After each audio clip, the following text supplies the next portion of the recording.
kuncinya ada di orang tua. Di mana kalau komite sekolah tidak membolehkan itu sekolah buka, sekolah itu tidak diperkenankan untuk buka.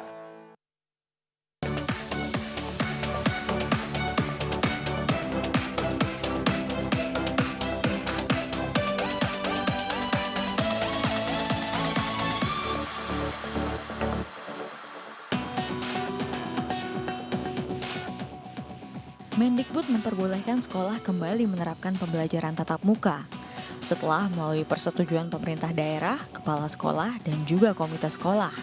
Komite sekolah merupakan perwakilan orang tua di sekolah, sehingga jika orang tua masih khawatir terkait pandemi, boleh tetap memilih untuk melakukan pembelajaran jarak jauh bagi anak mereka. Desakan adanya pembelajaran tatap muka berasal dari pemerintah daerah yang meyakini bahwa wilayah mereka merupakan wilayah aman dari penyebaran COVID-19.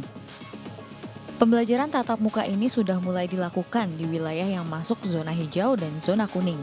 Namun tetap memberlakukan protokol kesehatan yang ketat seperti penggunaan masker, jam sekolah dibagi menjadi 2 shift, 1 kelas maksimal berisi 18 anak, dan tidak boleh ada kegiatan lain selain belajar.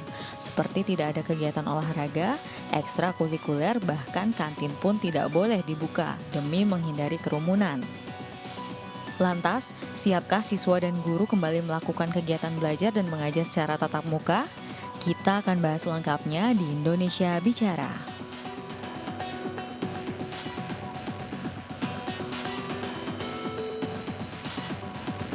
Ya, pemirsa, Menteri Pendidikan dan Kebudayaan Nadiem Makarim memastikan sekolah tatap muka kembali diperbolehkan dengan catatan wajib memberlakukan protokol kesehatan secara ketat.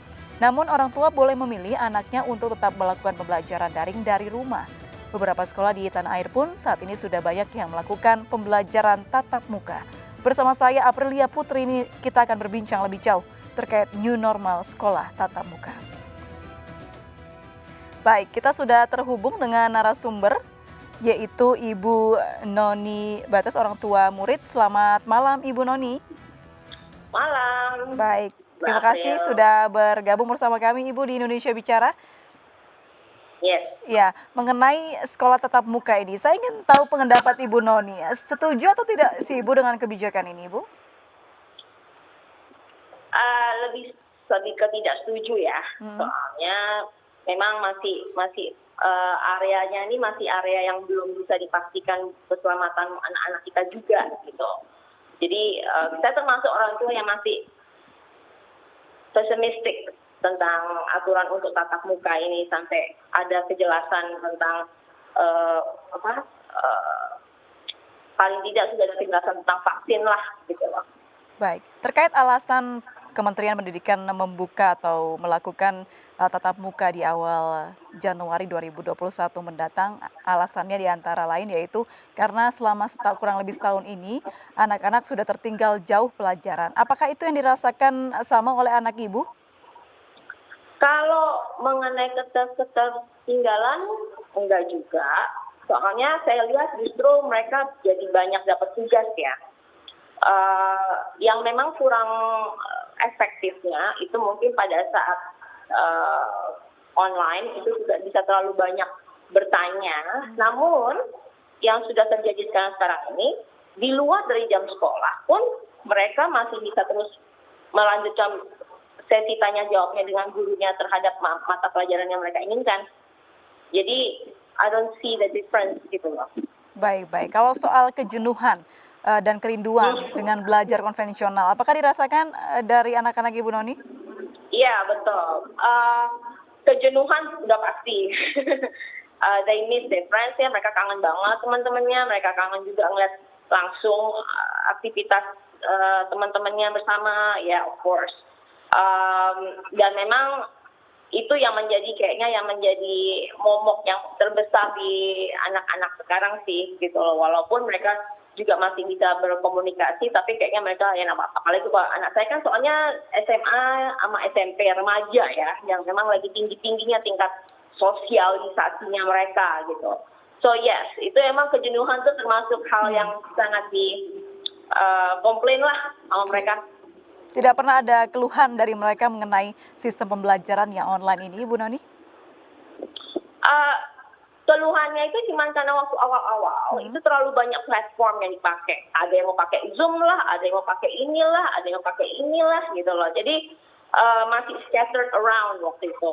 Tapi kemudian setelah saya lihat berjalan beberapa bulan, akhirnya mereka sudah lebih banyak menggunakan Google Meet. Jadi bisa fokus di classroom-nya, di Google Classroom dan Google Meet-nya itu. Baik, ini kan anak Ibu di SMP dan SMA. Untuk pemberian materi sendiri dari guru-guru, apakah optimal Ibu melalui online? Saya cuman kalau melihat dari materi pelajarannya, memang ada beberapa yang mungkin jadinya terlalu text-based ya, gitu. So for example, kalau misalnya mungkin di kelas pelajaran sejarah misalnya, guru masih bisa luas untuk menceritakan beberapa hal di luar dari text-based-nya.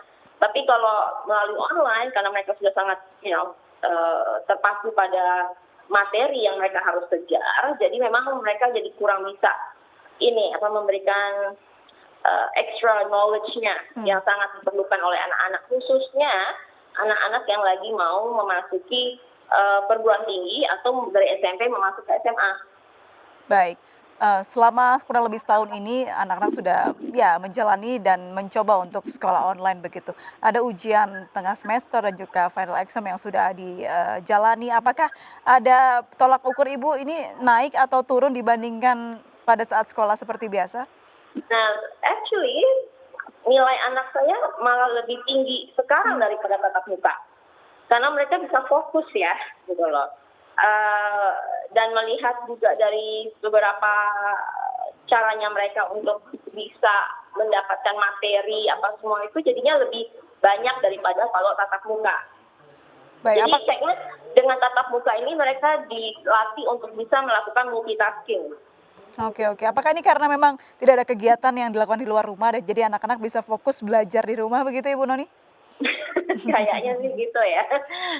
Baik. Kalau dari pihak sekolah sendiri apakah sudah menyebarkan edaran atau mungkin pamflet mengenai setuju atau tidaknya sekolah tatap muka dan surat izin begitu Ibu untuk tatap muka? Belum, walaupun memang saya termasuk orang tua yang pertama yang mempertanyakan itu ke sekolah. Jadi kapan sebenarnya orang tua itu akan diajak bicara untuk mengenai masalah persetujuan untuk yang 2021 tatap muka itu.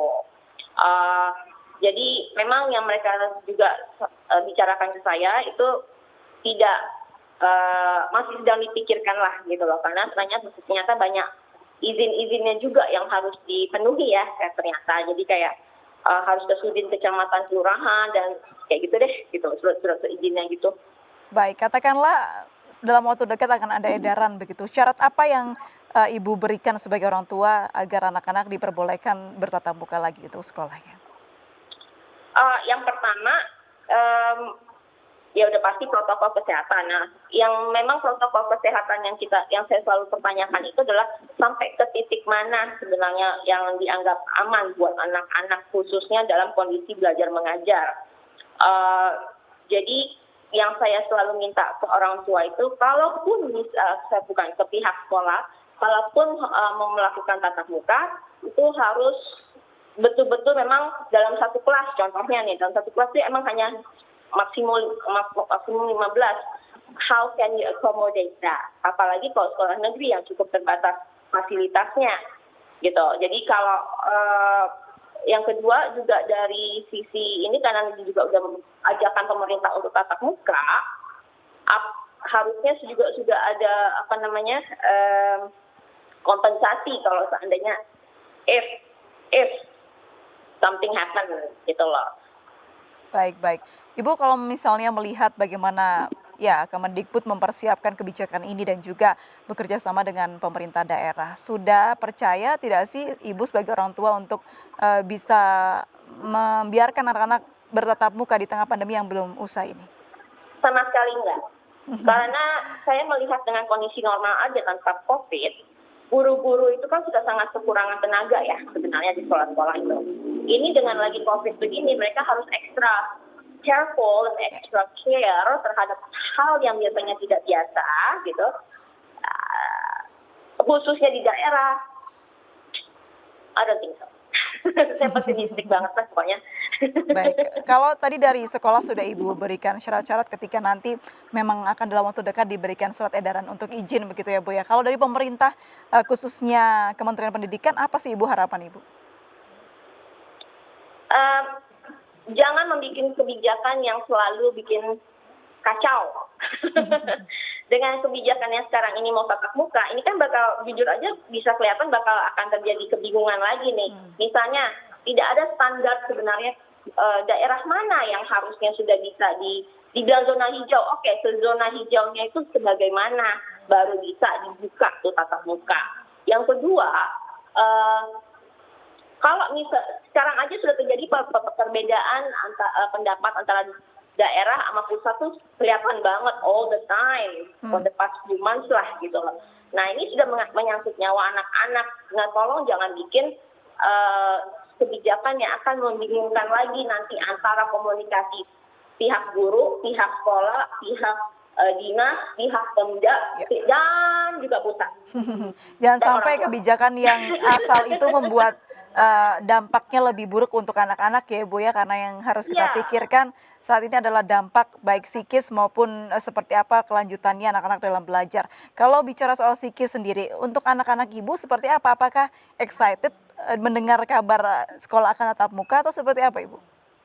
Enggak juga sih, ya mungkin yang merasa agak dibilang excited nggak, sama sekali nggak. Mereka juga mikir gitu loh.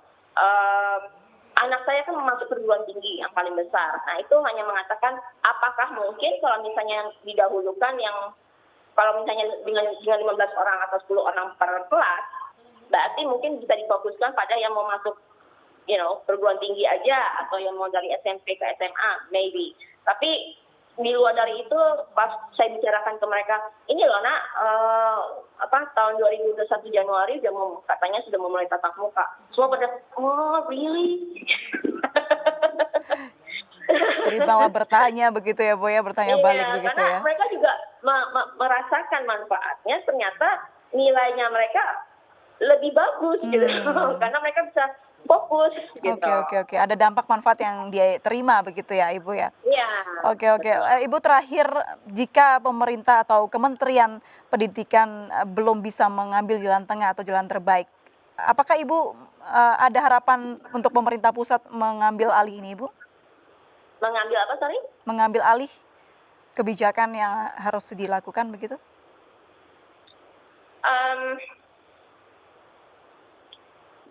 Atau harapan untuk pemerintah pusat mungkin agar bisa mengawal Kementerian Pendidikan agar tidak salah langkah begitu Ibu? I think kalau saya lihat tuh mungkin kebijakan pemerintah pusat itu sekarang jangan terfokus pada satu orang. Jadi benar-benar emang mengambil pertimbangannya itu berdasarkan data, bukan cuma dari data yang memang di lapangan gitu loh, what happened. Kalau saya lihat itu memang harusnya sudah menjadi kewenangannya Pemda sih harusnya ya daripada pemerintah pusat. Tapi kalau misalnya pemerintah pusat mau ambil alih langsung untuk itu, saya kira they have to see it in the big picture dulu deh gitu loh. Karena kalau mengenai pemerintah pusat artinya kan seluruh Indonesia juga nih gitu. Jadi they have to do it step by step gitu. Misalnya contoh kayak khususnya misalnya kayak daerah yang memang betul-betul kelihatan hanya dari 100.000 penduduk cuma 5 orang yang kena COVID misalnya. Well, that's quite clear, itu area bisa dibuat tatap muka misalnya. Baik. Tapi kalau misalnya dengan kondisi kayak khususnya kayak Jakarta, kayak begini sekarang, Jawa Tengah, mau dibikin tatap muka. Baik, harus difilter ya Bu ya, seperti apa penerapannya, melihat penambahan jumlah pasien positif di daerah tersebut juga. Baik Ibu Noni, terima kasih banyak. Ada ini Mbak, Kenapa? belum ada, Ya? Belum ada barnya gitu loh. Like sampai seberapa persenkah baru bolehnya namanya tatap muka. Tolak ukurnya gitu belum ada begitu ya Bu ya. Tolak ukurnya. Baik. Terima kasih Ibu Noni sudah bergabung dan berbincang bersama kami. Sehat selalu. Salam untuk anak-anak. Baik, selamat malam. Malam. Baik pemirsa, kita akan kembali sesaat lagi, tetaplah bersama kami di Indonesia Bicara.